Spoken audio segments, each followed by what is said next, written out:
Hello, everybody. It is the American Doofus Show. Don't be a doofus. I'm your host, Barry Welsh, and I'm supposed to be live right now. I've recorded this because, quite honestly, I've been having some migraine headaches, and I'm not sure I'd be able to read the questions from the viewers watching live. So I'm going to delay it till tomorrow night, Wednesday at 10 p.m. I will be here live. A couple of things I do want to talk about real briefly. Last night at the end of the episode, I gave a shout out to the healthcare workers and a special shout out to those that are in extended care facilities. And I've had someone in service in healthcare service in one of the extended care facilities in this area reach out to me about some things that are going on, and we'll be talking about that in an upcoming episode. I want to real briefly touch on some things that happened today. There was a report that one of the Trump attorneys actually has threatened Chris Krebs, the former cybersecurity specialist that led the government effort to make sure the election was indeed fair, and who was fired by the president when it didn't turn out the way that Donald Trump wanted.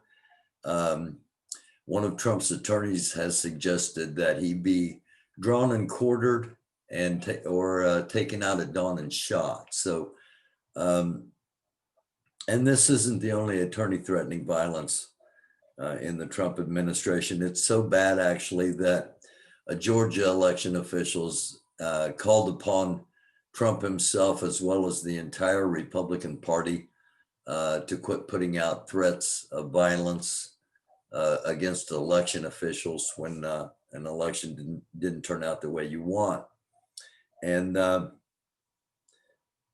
if you're going to run for president, and if you've already spent 4 years as president, you should have an idea how our government works. Now, we still have to get through the Electoral College, which comes up December 14th. We're going to be talking about that in an upcoming episode as well. And right now, there are going to be those from this point forward. There are going to be those, and I predict quite a few, who are going to be turning on Trump. The ones that want to have a future in the party will indeed turn on Trump, and I anticipate it happening very soon. So, does that make the potential for a peaceful transfer of power that much more positive? It does from the government side. From the citizen side, not so much. Since the election, the Trump campaign has raised $178 million to make challenges against the election and try to secure his stay in power. And at least one person wants their $2.7 million back. The Attorney General Barr today said there is no evidence of any mass corruption or any wrongdoings in the election. And it's just a matter of time where those that understand how things work will understand that what those of us that have understood since the day that I called the race, and we were the first in the nation to call the race, that there is going to be a transfer of power. And again, hopefully it's peacefully. It's already been unprecedented in the way it's been handled. And the whole thing reminds me of P.T. Barnum. P.T. Barnum said a sucker was born every minute. He built a giant exhibit in New York City and charged people to see things that weren't always necessarily true.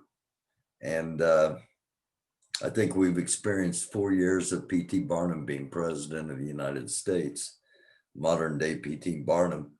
That's just been a massive con man. And we need to pity those that have been conned. And while diehard Trump people are not going to want to hear this now, there's going to be a time when the light bulb comes on for them too, and they realize they have been conned, and we need to have pity for them, not hate, despite them having hate for us and not understanding. So where's it at now? Well, a lot of people in the administration, including Rudy Giuliani and a couple of other attorneys, are asking for pardons. You don't ask for a pardon if you haven't done something wrong. And someone told me today, maybe all the chickens are going to come home to roost. Maybe all the karma is going to come down on Trump and all of his cronies that have put out so much misinformation that's led to so much hate and division. Something to think about. Again, I'll be live tomorrow night at 10 o'clock Eastern Standard Time, and taking your questions, your comments, your concerns, your challenges, whatever it may be. I look forward to talking with you. Thanks for watching. It's the American Doofus Show. I'm your host, Barry Welsh. Don't be a doofus. Until next time, take care of yourselves, take care of each other. Love, love, love. All we need is love. You know who said that?